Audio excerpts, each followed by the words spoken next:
Gardening is your passion, digging in the soil is your pleasure, and growing your own food is your mission. We've got a lot in common. Get access to the greatest gardening minds, including yours truly, with The Gardener magazine, filled with the latest gardening trends, inspirational ideas and tips. Available from leading retailers or online at thegardener.co.za. From cover to cover, it's gardening at its best.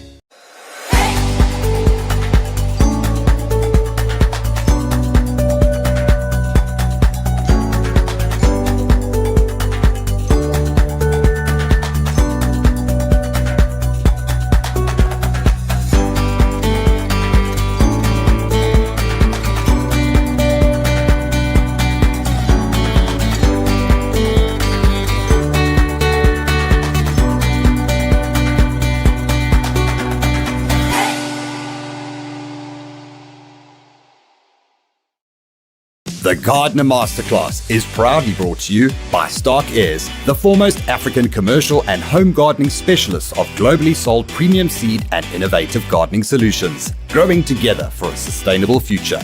And the Gardener and Detainee magazines. Get access. How's it cold? Listen, when the temperature drops anywhere below 18 degrees in KwaZulu-Natal, it's freezing. It's freezing. But welcome to the Spring Masterclass, guys. There's lots going on in the garden, really a lot. And I certainly do hope that your gardens are popping, are bursting, are looking like everything that they should. And indeed, if you followed what we've done, if you've listened, if you planted at the right time, if you got the right color in, everything should be doing its thing. And if it's not doing its thing right now, it's kind of just waiting. It's waiting. And when the little bit of rain came yesterday, yeah, it's been dusty. It's been super dusty everywhere. Okay, except the Western Cape. You've been a bit waterlogged, but let's not curse that, because it's good because it means that your summer is going to be fantastic with no water dramas. But it was super, super dusty, that little bit of rain. I walked out into the garden this morning and caramba, guys, it looked fresh. It looked so new and so beautiful. But before we get going, guys, let's see who of you are online this morning. It feels like forever that we've been here. So let's see. Jermaine, good morning. Good morning. I'm good, Jermaine. Jermaine, grew up with you on TV and you inspired me to garden. Oh, God bless you. And thank you. Steph, good morning, Steph Green. Mwah, mwah, mwah. Miss you. Love you long time. Sibasiso, good morning. Good morning. Good to have you with us. Tian. Oh, there he is. Tian, listen. Don't tell Alan. So, I just got to have a conversation with Tian quickly. The rest of you just shh. Tian updated his profile pic on his Facebook. That boy's such a hottie. Tian, ek wil jou nog ontmoet, né? Wanneer ek Kaapstad toe kom. Anyway, Tian, lovely to have you with us from a cold, hot, dry, wet Cape Town. Listen, if I have to go by on the daily weather reports that my darling brother sends me from Cape Town, it's been wet and like just, you know when you walk and go that. But anyway, guys, Joy, good morning from Cape Town. Tanya Visser, sure, mooi fun. Goeiemôre. Renata, good morning. Yippee, our favorite VIP is back. You make me laugh. Terry Lee, good morning from a cold and wet Joburg. Oh, yes, baby. Sharon, good morning. Belinda, from Victoria Falls. Hi, Bowenna. From Victoria Falls. Do you know Vic Falls has one of the most beautiful, there's a special word for it. It's close to you get the equator, and then you get, what are those lines called? The tropics. The tropic of that thing. Help me out, guys. There is the most beautiful, beautiful, beautiful rainforest. Like a proper rainforest right there next to Vic Falls. So you hear the thunder which is relentless of those falls, and then you walk into the forest and you can actually feel the little drops hitting you and the most amazing plants. So if you get a chance, it's not only about looking at the big water, it's about looking at the plants as well. And Debbie, good morning from Leisure Bay. Debbie Burton, it's always good to have you with us. Right, guys, so we're going to dive into this because we got a lot to get through. First, a quick sip of coffee. I hope you got yours. Yes? Right, let's talk about what's in the garden. Let's go. This is what was picked from the garden this morning. And I really, really hope that in your garden, you are having similar plants that are doing their thing. So, little dianthus, a little beautiful dianthus. Now, remember, we get the small little dianthus and we get the taller ones. These are the taller ones. They're called jolt. And just look how tall their stems are. So you see? So it really works nicely even as a little cut flower for mid-garden beds. So imagine your garden bed, you'd have your little violas in the front here, you have that at the back. Now the good thing is, if you missed out, so if you didn't plant these earlier in the season, you can cheat. So these are available now at your local garden centre, like as instant plants, and you can just pop them in the beds. Pinks, remember, sweet, beautiful. Butterflies love them, sunbirds come to them, and great as cut flowers. And remember, also edible. Flowers, yep, are edible. So throw them in salads, surprise someone, put them on a salmi. Okay, Inca lilies. Inca lilies are doing their thing now. Inca lilies, also known as Alstroemeria, and this is from a variety known as the summer series. So guys, remember, with an Inca lily, you never cut it, you pull it out, okay? So once you've pulled it, then by all means, you can cut it for the vase. But if this flower's gone over and it's starting to not look so good on the plant, then you just grab the stem like that, grab it and yank it, just yank it. And we do that because remember, an Inca lily is a bulb, so there are bulbs underneath, and when you pull it, the action of pulling snaps off the stem so that it encourages more green growth and it pushes through from those bulbs. So that's just a quick tip on these, but they are beautiful. The salvias are coming into their own. Look at this. This is black and bloom. Oh, I mean, look at that. Whew. Spectacular. Oh, God. This is so sweet. Okay, I'm ripping all the flowers off. They're really nice. Okay, salvias, tough as nails. Hot, dry, windy, sunny. They're the plants. They are your go-tos. They are your go-tos for any garden bed that might be a bit difficult, a bit tricky, especially those that just rely on rainwater. And then your smaller salvias, such as the Sally Funds, which would be one of these. Just let me get this little baby out here. You can see a slightly smaller salvia, a smaller leaf, also in flower, but also for the good in the mid beds. So mid area of your garden beds, whereas your black and bloom would be further at the back. We did something this season which I actually haven't done in a little while. I actually don't know why. Sometimes you're like doff. And anyway, I hadn't done it for a little while. And earlier this season, I planted a lot of veg in the front garden. Yeah, I wasn't having a moment. I did that on purpose. So at the moment in the front garden, there's some beautiful veg. And I came across this, I mean, come on. Look at that. Look at this kale. Isn't it out of this world? This is a kale, I think it's called the dinosaur kale. You can get it in seed form. You can get it in little punnets, and you can still plant this.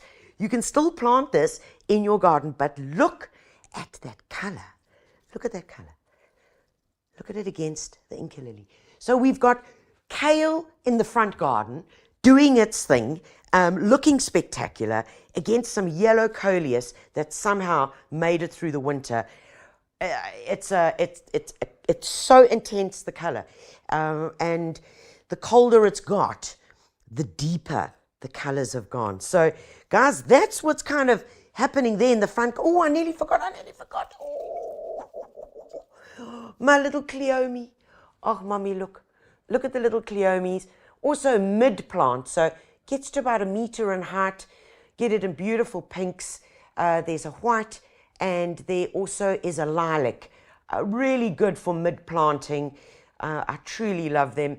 The one has got a beautiful name, Cleome, wait for it, Senorita Rosalita. Isn't that a beautiful name for a plant, hey? Yes. Okay, come along with me here, because I'm going to show you some other things that are in the garden, and that if you have got any patches, spaces, you need a bit of a pick-me-upper. We all need that sometimes. This is what you need. So I want to start off with Nemesias. Now, Nemesias, indigenous. Inheem's, where do they come from? Western Cape. They shoot up all in the fields in the Namaqualand area. Absolutely spectacular for small little insects. The little butterflies come along to them, and they really are good pollinators.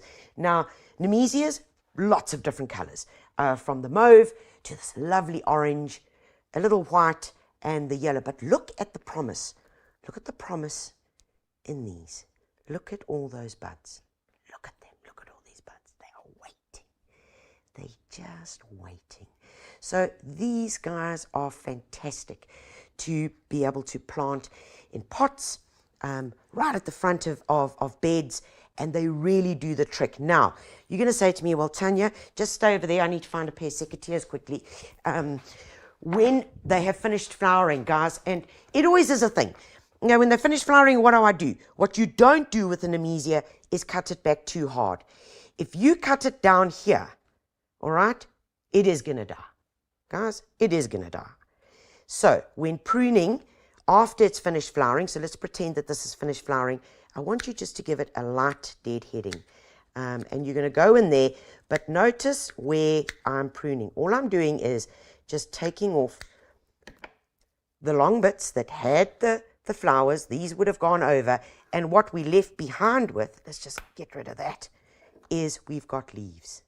Because leaves are the energy source. That's the powerhouse of the plant. And if we don't have those on these stalks, this plant is not going to be able to make it. Now, it is an anomaly with perennials and soft color because they are so soft.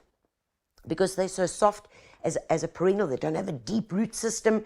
It's grown, it lasts in your garden for 1, 2, 3 years, and then it's done. Whereas a shrub has deep, deep roots. It has more cambium. What's that? It has the bark around it, so that when you do prune it and remove all the leaves, it can still come back. And that's the difference. Okay, so you don't go and prune this after you've just had a fight with your missus, eh? Okay, because you know, no aggression on this plant. If you hard prune it, it's not going to like you at all. Okay, but these Nemesias I really love, and they're just so fun and cheerful. All right, your daisy, come on. Daisies have undergone amazing changes within the plant world. Look at this beautiful double. I don't even think it's a pink. This is a violet. This is a violet. And Madeira daisies, arguranthemums, whatever you want to call them, are great for those quick fillers. And what I love about them most in the new modern hybrid is that I know if I plant it there, it's only going to get about that big.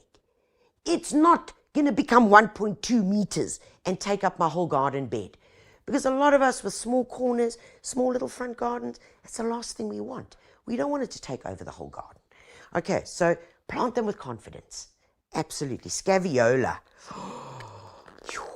This is called purple fanfare. And you know why. Look at that. An Australian plant, great for containers, excellent in hanging baskets. But there again, they are coming into their prime now, all through summer, loads and loads of flowers, and incredibly tough, really tough customers. Osteospermums, guys, whether you love or hate them, there's a place for them in the garden. And I'm particularly enjoying some of the new colors that I've come across. So this one in particular, look at this. What's its name? Oh, this is Serenity Electric Rose. Well, I can tell why it's called Electric Rose. Compact, beautiful flowers. And if you look really closely, look at that almost ultraviolet that's right in there. Do you see that color? Can you see it on the screen there? It's almost iridescent. It really is a bit of a violet there. Likewise, this one over here, which is Coral Magic, really gorgeous colors. So guys, plant them hot, full sun. That's what they need. Don't overwater them. When they finished flowering, like this little guy here, he's busy going over. So all we'll do, thumb and forefinger, and we'll just nip it off. I don't have any nails, so I'm not good at that.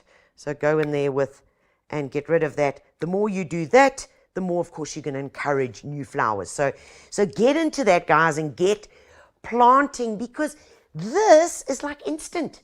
This is like, hey, caramba, instant. Doesn't this look like spring? Yeah, it does look like spring. So that's really what we're looking for, guys.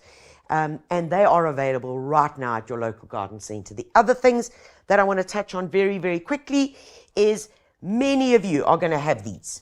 Okay, so let's just get a couple of them out here. Violas, pansies, doing their thing in pots, in baskets, in the garden, to keep them going, to keep them giving you more and more flowers. And if you do the simple little task, guys, they are going to go right through October, November, December. Just do this. Okay. Thumb and forefinger. There we go. Thumb and forefinger. And here are the spent flowers. They're gone. Oh, look. Here's even a little seed. Okay, we don't want that, because all the energy of this plant is going into those seeds now, the development of it, because that's, of course, what a plant has to do in order to survive. But we don't want that now. We just want flowers. So just get in there all the way down to where it joins the plant and just get rid of that. Okay? So in you go. In you go. Just get in there and deadhead them, guys. And that, and I do this very often when I'm on the telephone and I'm walking around the garden, because I got one hand free. So yeah, on the telephone, deadheading. Very, very therapeutic. Okay, we've got some questions. So that's deadheading of your violas, pansies. Please do that. Let's have a look. We've got some questions. So let me get to it. Who's got a question here? Okay, Jermaine, question for you. Which narrow and tall evergreen plant can I plant that's fast growing, like 1 meter across by 2 meters high, something very narrow? Okay, how are your neighbors? You don't have to answer. Okay, so generally, I get it. You know, and I think of townhouses, and I think about my townhouse that I used to live in. And guys, the wall of the house was here. There was about 1 meter, 1.2. Let's just say 1.2, and then there was the fence. But of course, I don't want to look at the neighbors all the time, as much as I love them. Yeah. Okay. So what can you plant? I'm going to give you the names of these because I don't have them to show you. So I'm going to give you the names, and this is what I want you to use. The one is going to be called a Freylinia tropica, Freylina, Freylinia tropica. Small leaf, fine leaf. Its growth is upright. It wants to shoot up. Indigenous, quick growing, beautiful little pale blue, pale white flowers in the spring and in the summer and in early autumn. They really are fantastic. You can trim it into a beautiful hedge, or you can just let that little guy go. Remember, when planting, nice deep holes. Always add in. Guys, when you are planting, add in some BioRock root builder. Have a look at the stuff here. especially if you've got animals. Use the bio rock. If you don't have animals, go and use the bone meal, guys, because the bone meal and the bio rock is made up of a lot of calcium. It's got organic material in it and some sedimentary rock phosphate, which means that you're going to get quick roots. If you don't get what's right, if you don't fix the soil, and if you don't give the nutrition in the soil, you're not going to get the growth on top. Okay, so Fralinia is one option. Nandina domestica. Nandina, sacred bamboo. You can also use it slower growing than Fralinia. Your third option is going to be Eugenia or Syzygium paniculatum. I know it's a terrible word. Hold on. And I'm not swearing at you. Macchiato, cappuccino. No. Syzygium paniculatum. Okay, if you're not sure on those, just send us a direct message on Facebook and we'll be able to answer you. So those will really, really work. Can you use a clipper to remove dead heads? Oh, secateurs. Yeah. You can. But here, do you think a hedge clipper? No, chicken. No.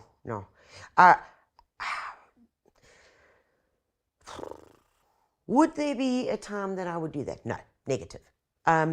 Unless, of course, everything is finished flowering and you're really in a hurry and you want to do it. But because what you're going to do is, if you use the hedge clipper, you're going to be removing foliage as well.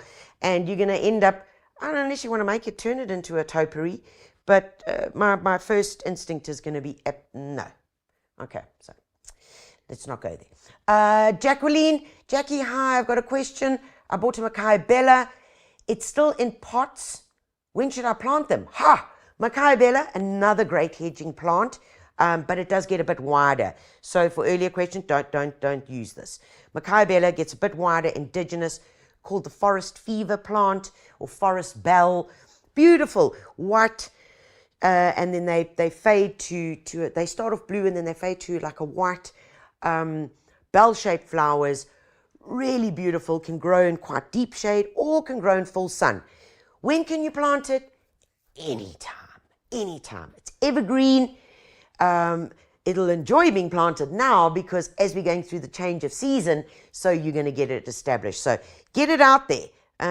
Now, don't keep it captured. Don't do that. Oh look, I got petals in my coffee. Okay. Bongi, sure. Questions are coming through hot and fast this morning, guys. You're keeping me on my toes. Bongi, I've been looking for a magnolia tree. Bongi, where do you live? Let me know where you live, please. And I'm going to find a garden centre that's closest to you where hopefully we'll be able to get a magnolia for you. Magnolias, they're a bit like hen's teeth. Have you ever seen a hen with teeth in it? No. Right. So magnolias are kind of like that. There are only a very few people who still grow them, but they are out there. So let me see where you are and see if we can hook you up with a beautiful magnolia. Michelle, are there any fruit trees that grow fast for privacy? 3-story complex building next door. A toy. No, I never said that. Michelle, fruit tree. I'm going to say no. However, I'm going to say no, but I'm going to put a however in there.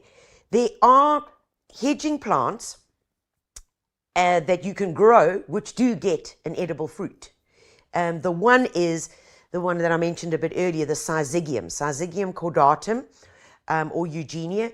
Gets a little pink fruit, and growing up I wanted some of those in our garden, and we never had any, but on my way to work my dad used to drive past a whole long row of them, and on his way home from work he would go past there, and in his lunchbox he'd pack a whole lot of these little Syzygium fruit for me, which I then, as he got out of his bakkie, I then like munch. They're very airy. You can make a lovely jam with them. You can pickle them, and eaten just fresh and raw is delicious. Quite a bit of a tartiness, but good. So I would go for that because it's really fast growing, and it'll get the privacy that you're looking for. Because as well, it's a smaller leaf. Smaller leaf, generally thicker, okay, more matted, more dense. So you will get that without having to see the kneecaps of the people next door. Roger. Okay. Oh, another question. Sharon Lloyd. I have a Pelargonium citronella. What is the ideal planting conditions? That is a good plant. So pelargoniums, geraniums, this is the citronella, and it is packed. You squeeze that, it is packed with citronella oils, the little glands in the geranium, and when you crush it, you just get the smell of citronella. You swear someone's just lit a candle behind you, and it really is intense. What do people use it for? Well, number one, they farm it, they grow it so that they can harvest it and extract the oils out of it for citronella. But for us as gardeners, keep it in a pot that is close to your patio or your braai area, because you pick those leaves, rub it on your hands, your legs, put it near the braai, because it chases away mosquitoes, flies. That is the citronella. So yeah, a big pot, well-drained soil, well-drained, good potting soil. Don't overwater it as well. Don't get too excited. Literally, once a week should be more than enough. Okay, nice plant. Nolene, I have a magnolia tree. Can I cut it back? Oh, this is going to be... Oh, I got a story to tell you here, Nolene. I was in such trouble.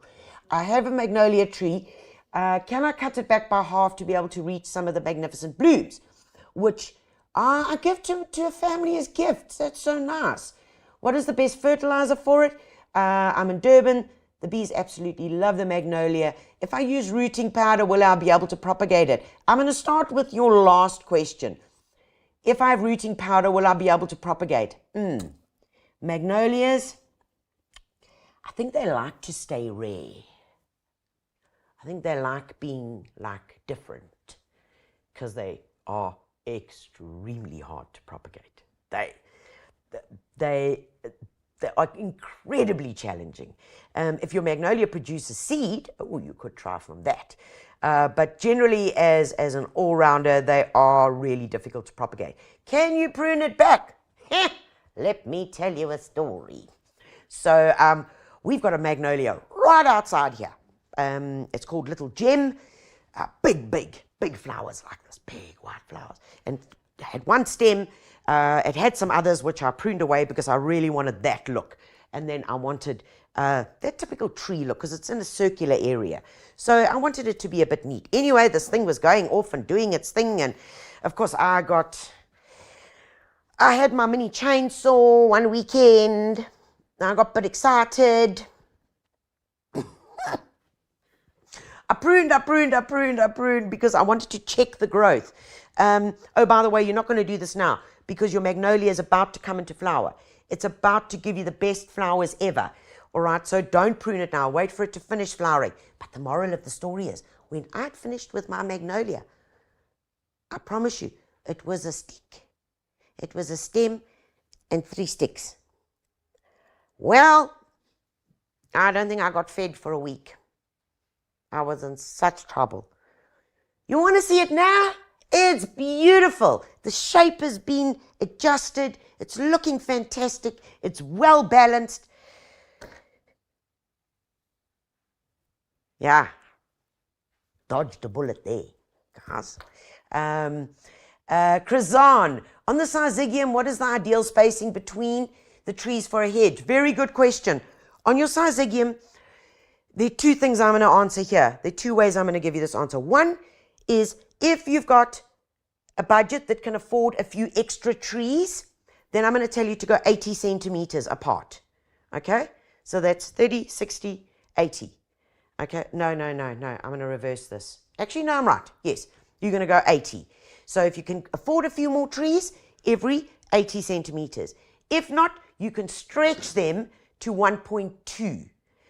But that does mean that the gaps in between are going to take a bit longer to fill. Okay? Right. Bongi, you're in KZN. Okay. We're going to make a note of that. That's the magnolia, hey? Okay, yeah, I could help you there.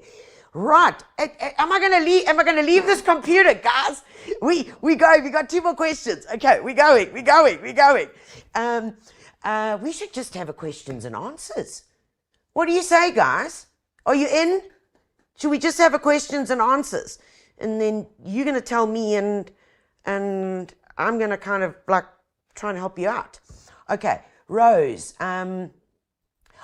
You've been gifted a miniature rose that is in full bloom. I want to plant it in a pot. Do I have to prune it first? Right. Rose, many of us get gifted these. Oh, and then we are, isn't it cute? I mean, look at that. Is that not beautiful? And you know what this rose is?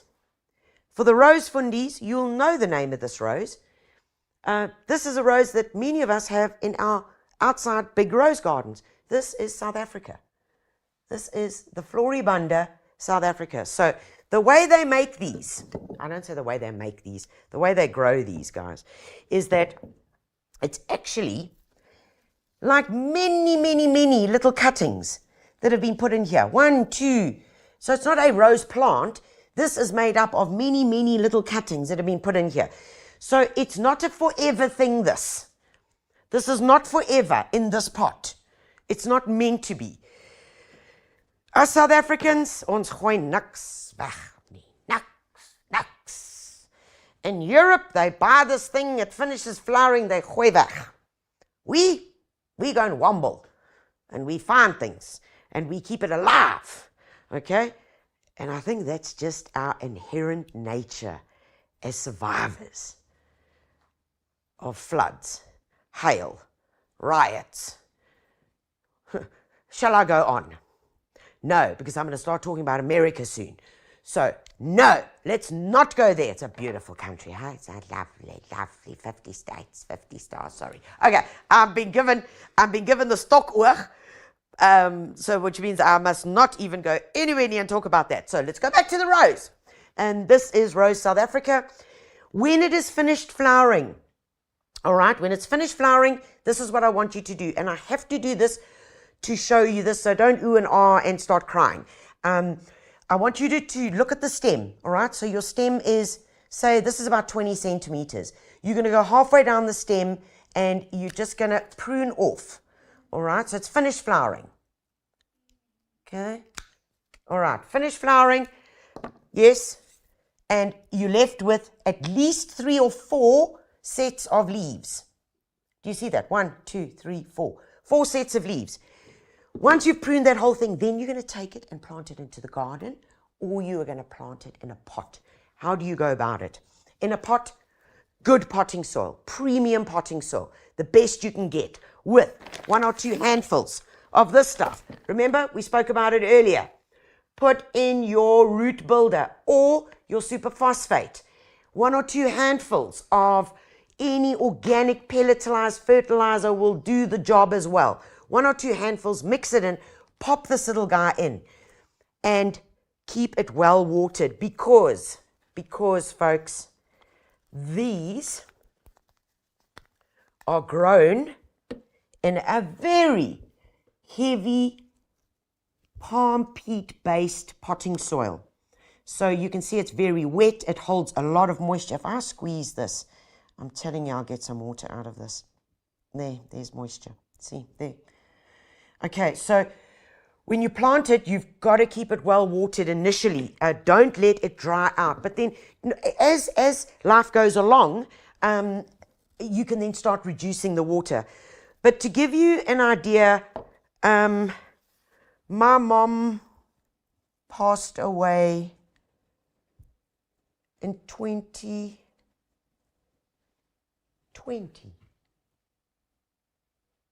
2010. Jeez, I'm getting them all mixed up. 2010, yes. My mom passed away in 2010. 10.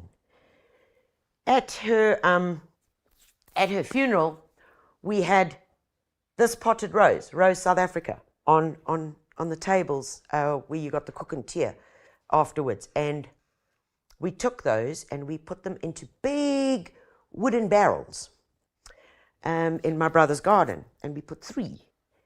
Today, they are still growing in those wooden barrels as a beautiful rose South Africa. So there, that's legs. That's what you can do with a gift that somebody might have gooid weg. Okay, guys, I'm going to come back to these questions. Okay, I see them, Tian, Jane, Michelle, and Steph. I'm going to come right back to them, but I need to jump to a few other things, as I'm not going to get through everything that I need to share for you for lawns, for veggies, for herbs, for seeds, and for all those other things. Oh, and the hohos. Okay, so let me get going on that. I want to jump very, very quickly to, let me move all this out the way here, guys, and I need a slicky water. Let's put that back in here. So, look, it still looks perfect, even though I pruned it. Okay, I'm going to jump across to lawns, guys, because right now, we just on the cusp. We're on the cusp of getting ready to fertilize our lawns, to get them going. Before you think of greening the lawn, before you think of green, okay, the first thing you got to do is get the root system right. And this is so, so important. And it's a patience thing, guys. It's a patience thing. Some of your lawns might have patches in them. Some, it might have been in too much shade. I have exactly the same problem. A strip of lawn just off the patio, off the front veranda, the front stoop, there are patches because it's been in the shade all winter. And so I need to remedy that. I also need to feed, because I need to wake it all up now.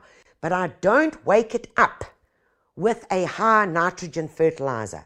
I wake it up with something that's going to encourage good root growth. Okay, and folks, I love talking about fertilizers because we make so many mistakes. Okay, we make so many wonderful mistakes, and we waste so much as gardeners. Now, this is a really, really good organic fertilizer for lawns. And this is what I would recommend as your first application now to get things going, to get your lawn awake. Okay, awake. So it's called bioorganic. It's a crumble, and I'm going to show you what it looks like. It's a crumble. And this you can apply. You don't even have to water it because it's pure organic, so it's not going to burn. Your application rates, you can prepare for new lawns. So say you're putting down a new area of lawn, you can also prepare your soil with that.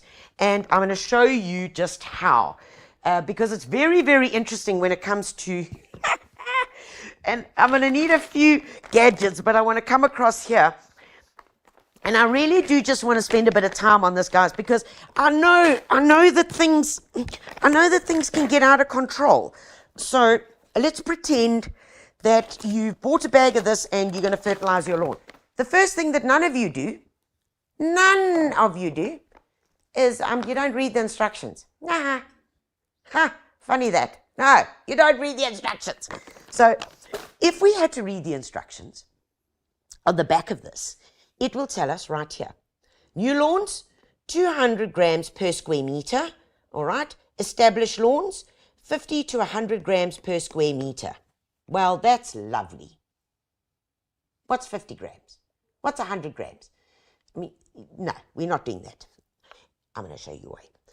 This is what it's got in: nitrogen, potassium, it's got calcium, it's got everything in it, okay? And the best part about it, it's not going to burn. So, per square meter, let's do this. First of all, what's a square meter?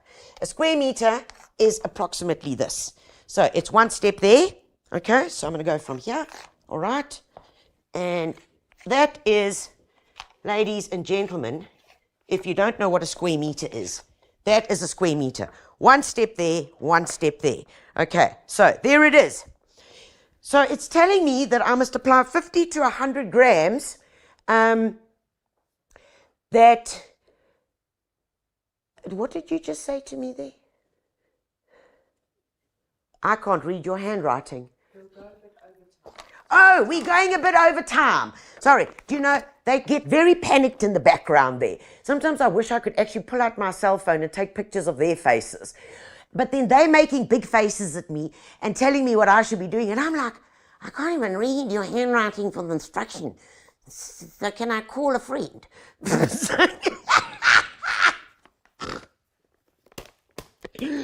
Okay, this is where things go pear, guys, because none of us read the instructions.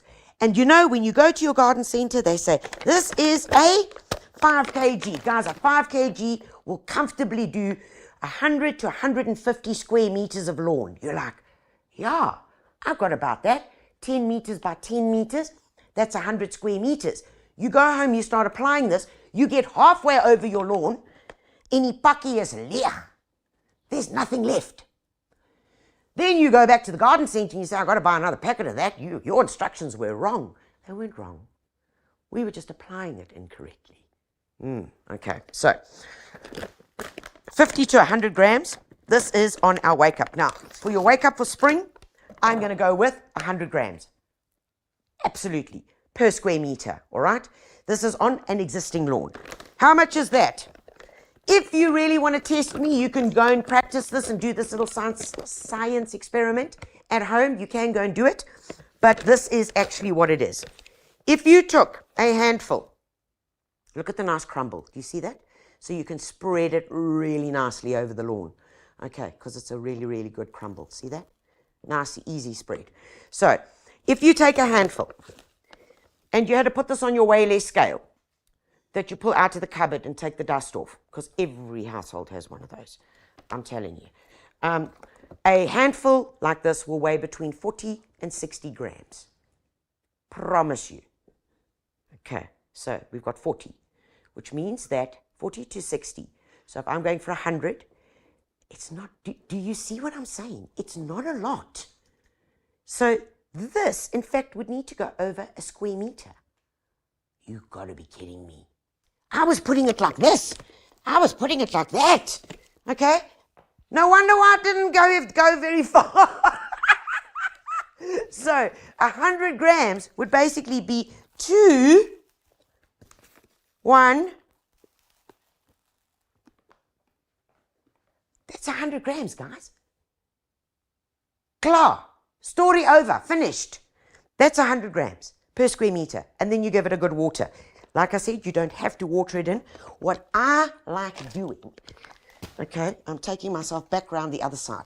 Okay, there's your fertilizer. What I like doing when I'm applying an organic fertilizer, like Bioorganic for Lawns, is that I will put it down early morning. I will put it down early morning when there's still dew on the lawn. There's still dew. You can apply it. The Bioorganic like sticks to it, all right, and then it literally just works its way in. If you are worried, because it does have a very, very slight composty smell, very, very slight. If you're worried about the dogs running on it, or if you're walking on it, then just take the hosepipe, give it a light sprinkle. We're not drenching it, a light sprinkle. It'll get in, and remember, because it is organic, it's going to feed the soil, improve your water retention, and you don't have to waste water. Okay. Now, what if you got patches? I got patches. I'm going to have to fix it. Patches in the lawn. And we've all got that, guys. I want to show you this. Now, please don't get afraid, start getting heart palpitations, because this is a seed. This is a mix of various lawn seeds which have been proven to germinate and do well in the South African climate, because this is a mix of Bermuda, of perennial rye, there's Kentucky bluegrass in here, and there's also a fescue. Okay, now, when you buy this box, please, when you're opening it, be gentle. Okay, be gentle. So what you normally do need, excuse me, is you need something to be able to help you to open it. Because if you don't open this box properly, you are going to destroy the whole thing of what it's meant to do. Okay, of what it's meant to do. So, come in here, so it goes in there, that goes in there. So you're going to pull that out, okay? You're going to open it, and if you do need to just put something in there to help it. You open that up there, right? Do you see what's happening there? Okay, right. Then do you see that perforation? Okay, you see that perforation there. Be gentle, again. All right, so what you can do here is open that up, and I want to get this perforation off here. But there's another layer underneath it. There's another layer there. So don't be too vicious, please. You want to just get in there, and I have done this before. I've broken it before, so I've learned my lesson hard on this. And this is perfect for where you've got patches, guys. Absolutely perfect. Because what you do is you just prepare that little bit of soil where you've got the bare patches, and you see there it's just, that's coming off there, okay? So prepare your patches by, turning that soil over, adding in a bit of compost if you want, adding in some root builder or some superphosphate. That little guy's not coming off, so I'm just going to give him a little clip. Okay, then we've got this. Oh, what are these? Oh, look at that. Okay, so you just take these parts out. Isn't this cool? This is like those advent calendars. Remember those? Okay. Right, so we've opened that up. Now what you do is take your seed, okay, and you put your seed back in, out of the packet, okay, and now we leave that lip there, we fold that over, we fold that in. You've prepared your soil, you've got little patches, okay. You have turned it with a garden fork. You've added in some root builder. Now you take this little guy and you just, look what's happening. You see there? And then it literally lips over. And there's your seed sowing. Isn't that so clever? Man! There it is. That is how it works. Don't break the box. Okay. Good watering. Give it a good tap down. Give it a good tap down. Give it a good watering. Water it every second day or every day until the seed starts germinating and it starts popping through, and then you can cut back on the watering and then you're good to go. But yeah, there's your solution right there. And they've got lots of other seeds as well, guys. So there's a shade option. There's a fine lawn option as well. So I believe there's a question. Joy, what can I do about thorn weeds in my grass face? Turquoise covering eyes. What?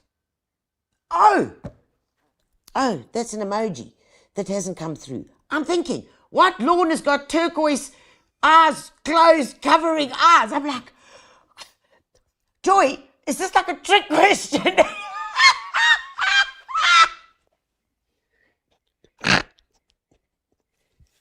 I'm sorry, I'm cracking myself up this morning. Face turquoise covering eyes. Okay, I got it. Is it like that? Okay. Joy, there are options. I don't have a package to show you, but I'm going to give you some names. Okay. They're like cars. There are many cars on the market. Each car will get you from A to B. Some will get you there faster, some will get you there more efficient, some will cost less, some will cost more.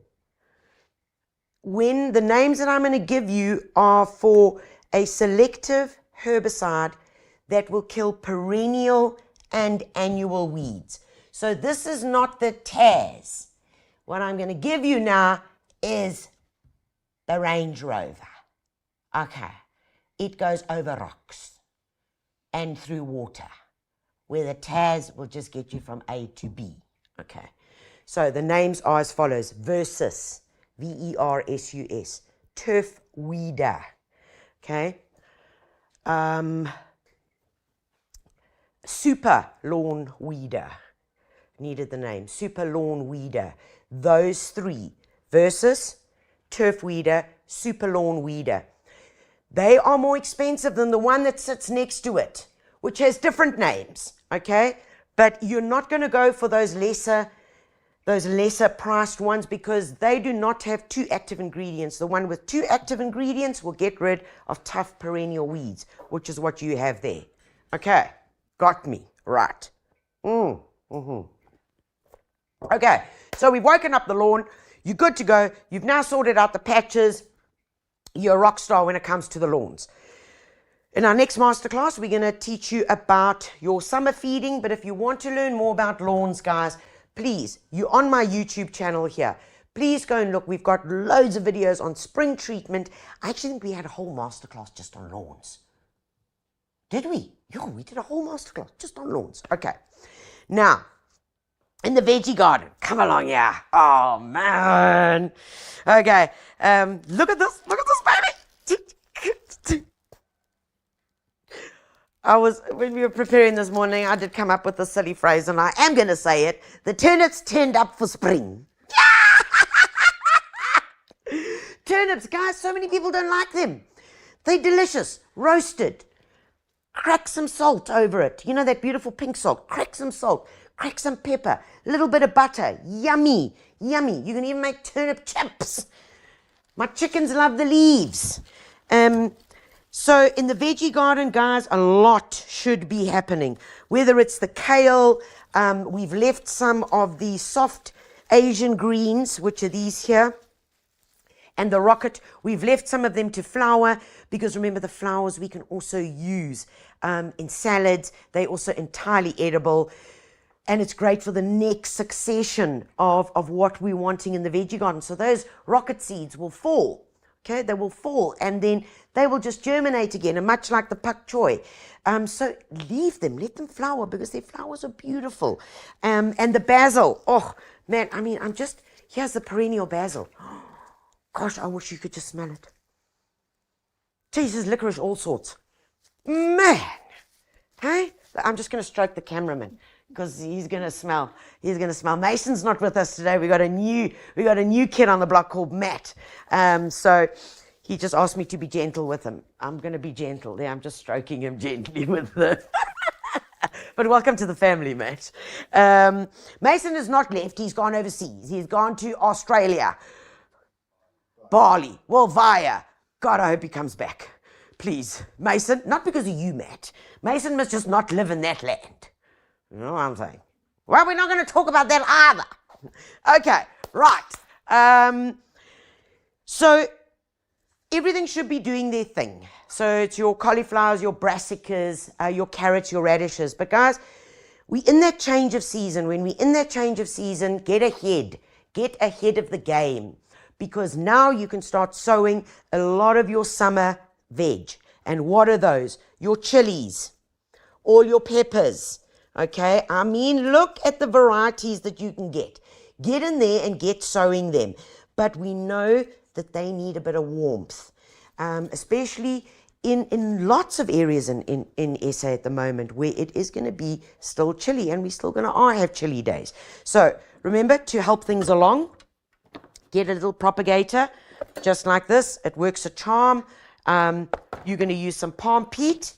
You use your palm peat, which you deconstruct, pop it into your seedling tray, sow your seeds, put them into your propagator. What does your propagator do? Close the lids. What does it do?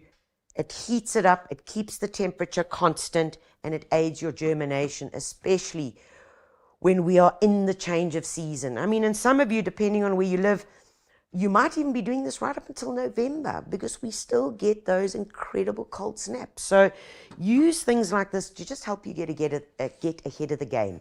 And as soon as they are up, right, then all you can do is from there transplant them into either smaller pots or directly into the garden bed. So get ahead. That is what I really want to share with you. I now have 2 bulbs. Oh, right. Okay. I don't know. Clearly I need to do something with them just now. Okay. Guys, we in the veggie garden, just get going. But what I also want to just quickly share with you, actually, I'm going to come back to that. Just give me a second. I want to quickly get us into feeding, post-maintenance, caring for a lot of things that are either coming into flower or have just finished flowering. And we're going to hit sow and grow with Stark Airs.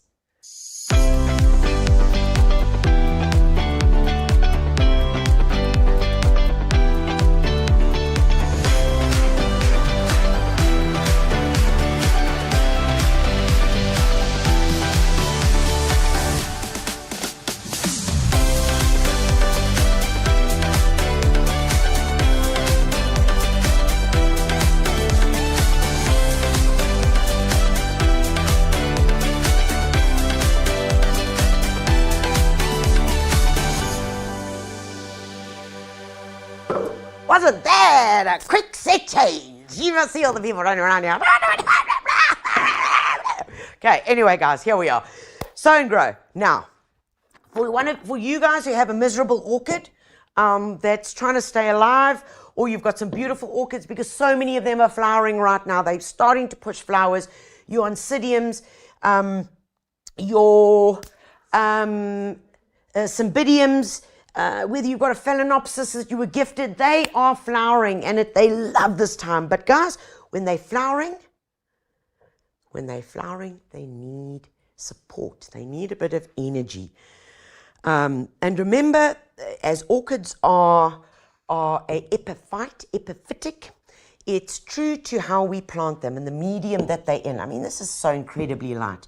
In here is a bit of bark, a few little brachytony, little clay pellets. There's some sphagnum moss in here.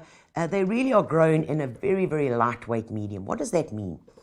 Now, in nature, they would normally attach themselves to trees, right? And normally by the fork of trees and they've got these beautiful epiphytic roots. There's one of the roots that push through, and those normally cling to the tree. So you can imagine as it starts raining and the water then drips down the bark of the tree, that they'll be able to absorb moisture. And if they're growing in the fork of a tree, moisture will sit over there. So they get water, they get moisture. We're in a pot like this. Hey, they can't get it. They can't. So we have to be the providers. So whilst you are doing your weekly watering, which is what I'd recommend, a weekly watering, we're also going to do something else, but we're going to give them a feeding. So not only are you going to be watering, but you're going to be giving the nutrition. Now, when they're in flower, you're going to use some of this, but I'm going to pimp it for you. I'm going to show you a quick, it really is nice and simple, guys, and it's going to save you so much time, money, effort, energy, all those things. So if we follow the instructions of the orchid food, which is full of the good nutrition to support these plants to flower, okay, especially your orchids. It's a very simple dilution. It's 5 to 10 grams per 5 liters of water. So 5 liters, well, yeah, I'm not gonna do 5 liters. Like, I've only got 2 orchids. Okay, so we're gonna go with 2.5. So it's a 3 liter watering can. So let's actually just make life a whole lot easier. But we're gonna pop it into a little container like this. So I'm gonna go with 2.5 liters. Let's get that in here. And we just use one of these little guys here. And you know, there's certain things in gardening and things that I like doing which create the ritual. And I love the ritual, because the ritual, I suppose it just resonates with stability. It resonates with consistency. And I really, really enjoy that. So in here, you get a little scoopy thing. So it says 5 to 10 grams in 5 liters of water. So if I'm going down to 2.5 liters, what is it going to be? It could be either or we could still go with 5 grams. We don't need to go lower, because it's 5 to 10 grams in 5 liters. So I'm going to go in with the 5 grams. So let's just get it there. Let's have a quick look, see. Yep, right on the money. Pop it in, and then I'm going to add something. I'm going to add this. Now, guys, if you're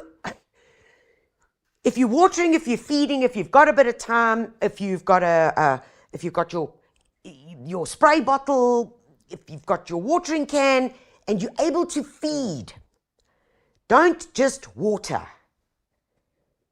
So if you're watering but you can engage in another activity, then feed. And you're going to feed, so like I'm feeding with the flowering orchids, I am going to add the Calpac, because guys, this stuff, it's 10 mils in 1 liter. So it's got a little measuring spoon here. I'm going to go 20 mils. Okay, pop that in. This is magic. This is magic stuff. Seaweed, what does it do? Supports plant growth, helps with flower development, helps with pollen development, takes plants out of stressful times.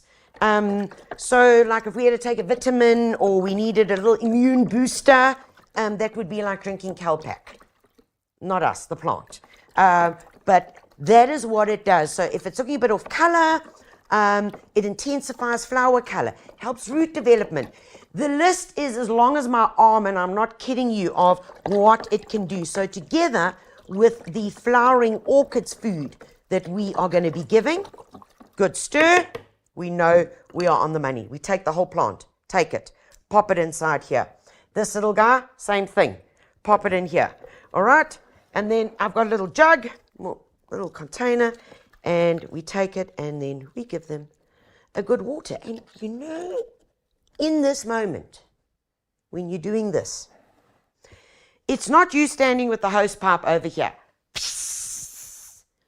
removed, distanced from the plant. Here, I'm present. I'm present, I'm engaged. And while I'm doing this, I get to see what's going on. Oh, there's a pseudo bulb here. It's not looking very happy, so, you know, we can take that off. Let's cut that off. So, it's more than just watering and feeding. It's connecting, it's looking. And it's at these times when you can either top up the soil mix, get to enjoy it, look at the plant, see if it's okay, if it needs any help. You can leave them like that for about 10 minutes, or literally upon that, take them out, pop them there, and they can go straight back onto the shelf. But I've still got my mixture. I've still got my mixture, which I can then continue to use on my other orchids. I could then take this, put it onto the lawn. I could use it on so many things. But I've only used 2.5 liters. And I could get through probably another 10 or 15 or 20 orchids with this mixture that I've got here. Okay, so yeah, just do that. And don't forget to add the Calpac, please. Don't forget. All right, acid loving. Let's take a look at what's happening in the garden. So very, very quickly, guys, your camellias, probably some of them might have finished flowering. Some are still in flower, but that's what they're going to look like when they've gone over. 1 or 2 of my camellias are still in flower, and they push a lot of energy out when they are giving these beautiful peony-shaped, rose-like looking flowers, which are just spectacular. So they need some support. And camellias, together with our azaleas that are going to be coming into flower, all are acid-loving. They enjoy the acidic nature of soil. So besides the things that we know, which is going to be good composting, leaf mold around them, all right, as a mulch, we're also going to feed with some acid plant food. And you might say, oh, that's such a fad. No, you've acid loving with this plant food, which is really, it's a very, very mild application. It's 10 mils. You can either do it around the plant. Let me just show you here. So you don't have to mix it into water. You can literally just take this. You would use about 10 mils, or on larger shrubs up to 40, and all you would do you'd just sprinkle it around the stem of the plant, and then you would give it a good deep watering. And that will then balance and support your pH of the soil, which encourages the flowers and the plant stability and health. Okay, so use it. Your lemon trees should be lemoning like mad. Okay, they should be lemoning. Check this, boy. We have had a beautiful crop of lemons.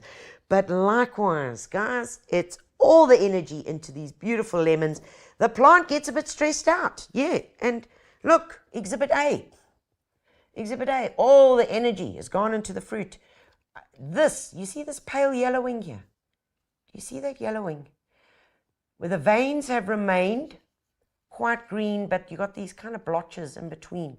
That is a sign of an iron deficiency. Iron, all right, Fe. And so you can get something like this called iron chelate. Really not very expensive, guys. It's 5 grams into a litre of water. You only need 1 packet to go so far. You would do this once a week.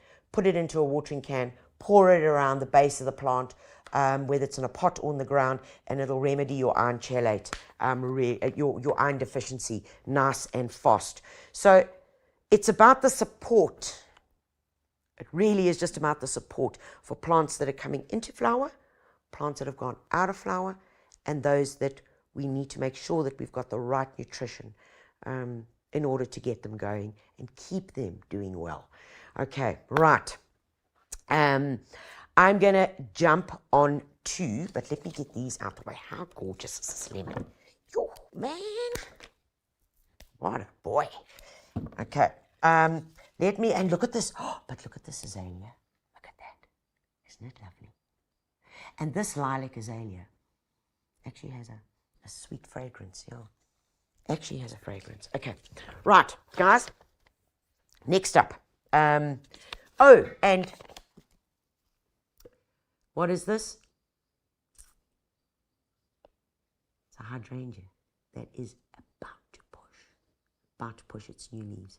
Also, acid loving. So pay attention to them, guys. Make sure that you're giving them a good mulch.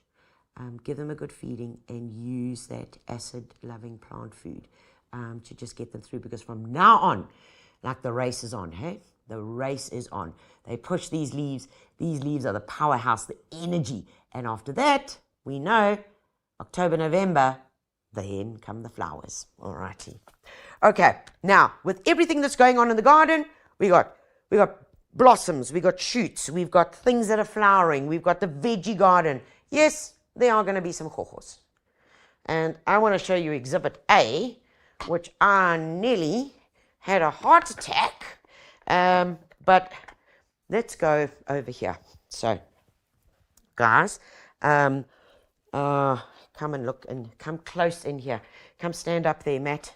I want you to get in here. Stand up and get right in here. Guys, this is my clivia. Now, some of your clivias might still be in flower, and they are the winter flowering ones. And they are looking spectacular. This is the Clivia miniata, and they are going to be coming into flower in early spring.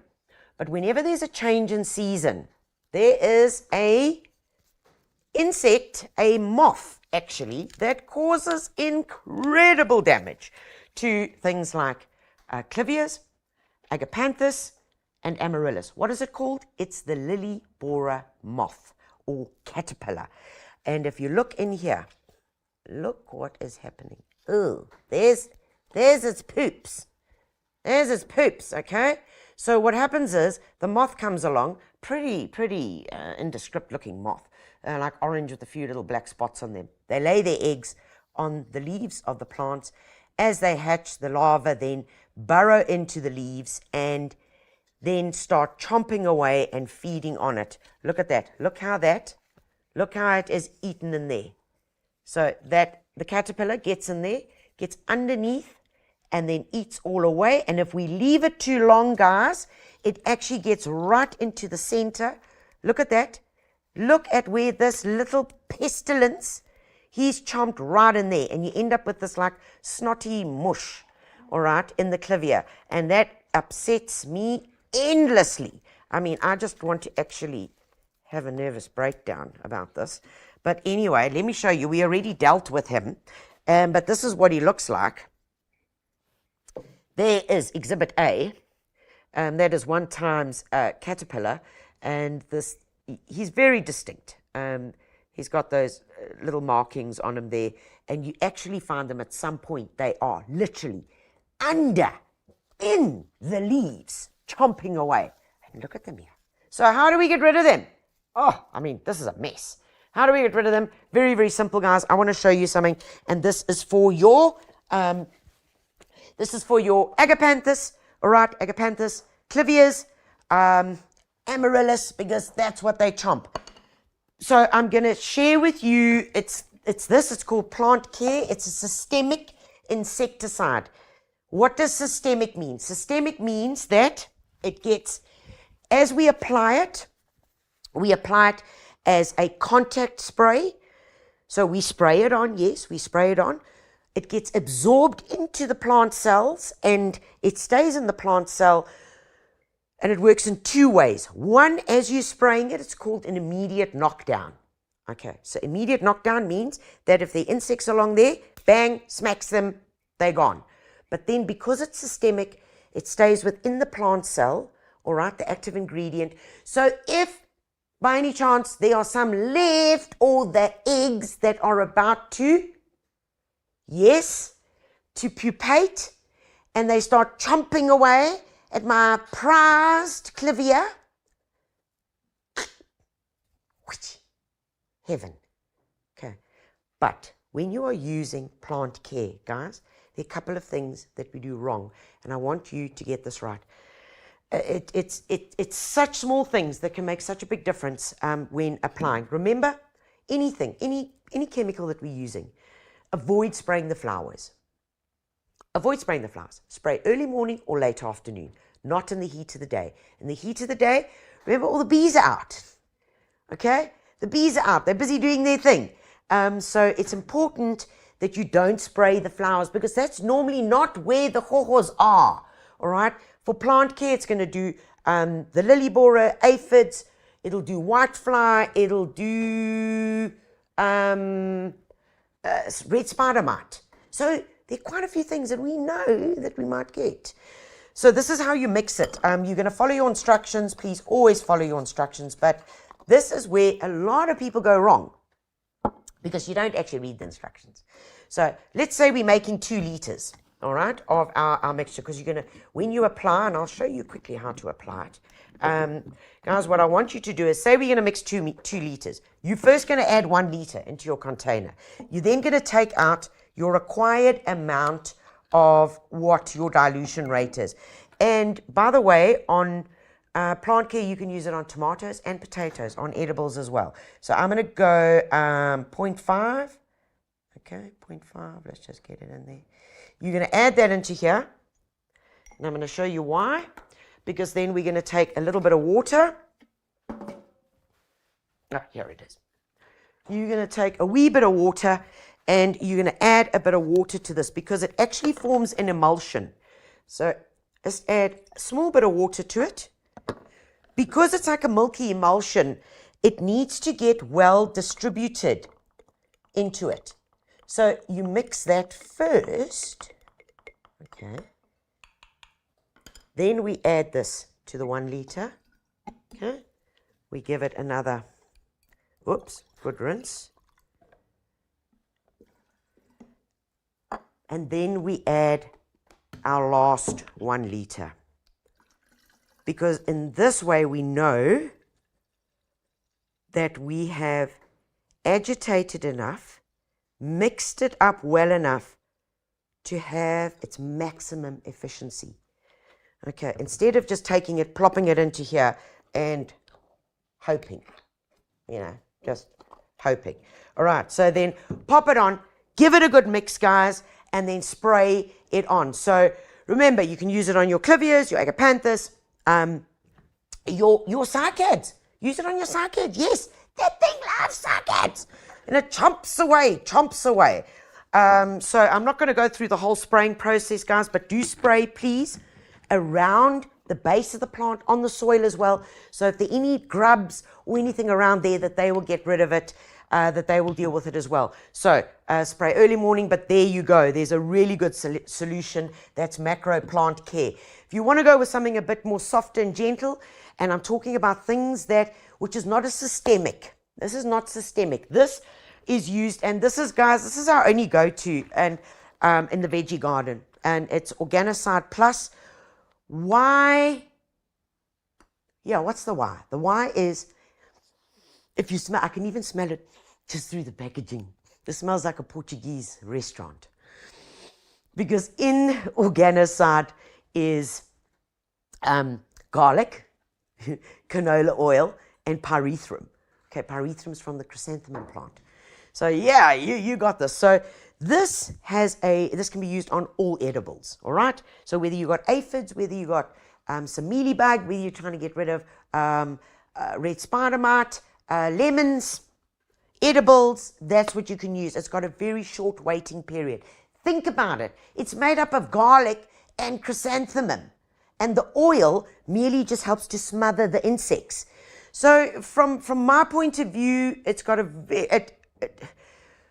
not my point of view, it actually has a very, very, very low toxicity. The other thing that I like about it is because this is not only to get rid of the hohos that are there, but because of the garlic, it has a preventative action. So garlic is incredibly powerful for warding away other hohos. They don't want to come and hang out there next to that garlic smell. So it's a preventative as well. So it can be used with a lot of confidence, which we do in the garden. So yeah, there you have it. Good solutions, especially when we have change in season and lots of hohos around in the garden. Okay, Tian. Tian's got a question. I planted tulips, hyacinths, freesias, daffodils, lilies, and pots. Good boy, you. And they're all about to bloom. What do I do after the flowers and foliage have gone over? Don't want to keep them in the pots. Yes, I get that. So much info online on how to store them. Okay. Where are they gone? Tian, yours are probably going to be looking something like this. When they finish flowering, this is what we do. We wait. Now, these came out of glass bowls. So they've been sitting in glass bowls with pebbles. So, yes, flowers are over, but you've got to wait. You have to wait. All of this foliage must die back. This foliage must die back, all right? And yes, it can look a bit untidy. It can, but you just got to like hang tight. If you've got quite a few plants, what I sometimes do in the garden is just get a bit of string and then just tie them together with a nice bit of twine, and then it actually looks quite nice. All right, so wait for them to die back.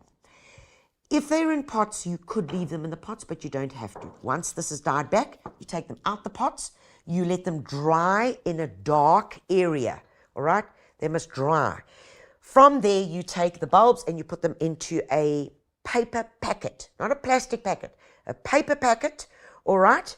And you can put that paper packet into a cool, dark area. Or you can do the following, and I'm looking for a pot or a tray like this. You can take just a seedling tray like that, and I'm actually just going to take a bit of, I don't have exactly what I'm looking for here, but that's okay. Take some bark. We've got a bit of palm peat here, and as long as it's dry, it must be dry, all right? And now imagine your bulbs have all dried and shriveled up. You just pop them over there, and you can place a bit of the dry palm peat around them, and all that does is it just helps them to keep snug, and it keeps the humidity, all right, and the moisture trapped into the bulb. You can cover this whole thing with bark or in your paper packet, and that, or a bit of moss, a bit of sphagnum moss also does the job. And then next season, pop, out they go, smack into the garden, and you're good to go. Hope that helps. All right, Jane, how do you replant clivias? I noticed that the roots I'm keen to multiply them. Jane, I'm sure we've got a video. We have got a video on how to divide clivias, how, why, when. We're going to find it for you, and we will. Is it on YouTube? Right. It's on GardenTube. It's how to divide clivias. I wouldn't do it now. Just don't do it now. Wait for your clivias to finish flowering. All right, wait for them to finish flowering, because there's something spectacular in store for you early, mid-September. So don't do it yet. Just wait a little while, and then you can pop them out and do your dividing. Michelle, best trees to plant that will not affect your foundation. Michelle, I can't answer this in like 30 seconds, which I'm way over my time already. So we've got a blog on the Gardener website. Please go onto the Gardener website. We've got a wonderful blog on trees that will not destroy. Especially for around swimming pools and that. If you still don't find your answer there, please just pop us an email at info@thegardener.co.za. And Steph wants to know, I'd appreciate suggestions for what I can plant along a shady garden wall to hide my neighbor's ugly house in Pretoria. Steph, rock on. The camellias that I just showed you a little bit earlier, they are beautiful and they would love your climate. Eugenias that I spoke about, Nandinas, Viburnums will also do the job. And also, if you go onto the Gardener website, there is an article on hedging plants that are great to hide the neighbor and their knees. Folks, but before you go, the September issue of The Gardener is nearly on shelf, but if you haven't got it, please remember to go out and get your July-August issue, which is on sale. It's all in pink. It's the beautiful end of winter, early spring, plants, flowers, tasks, cutting, deadheading, sowing, and how to cook. Of everything that you need. And keep an eye out for the September issue, because it's going to have your guide to open gardens across South Africa. So there's lots happening, guys. And finally, a huge thank you to you for joining me. And if you'll be joining a bit later, hello and welcome. And a huge thanks to our sponsors, Stark Airs, Macro Home and Garden, and Atlantic Fertilizers. Guys, it's been a blast. I don't know where the time's gone, but thank you for joining me. And all that's left to say is look after you and yours. God bless you all, and happy gardening. The Gardener Masterclass is proudly brought to you by Stark Airs, the foremost African commercial and home gardening specialists of globally sold premium seed and innovative gardening solutions, growing together for a sustainable future. And the Gardener and Detainee magazines. Get access to the greatest gardening minds, latest gardening trends, inspirational ideas and tips.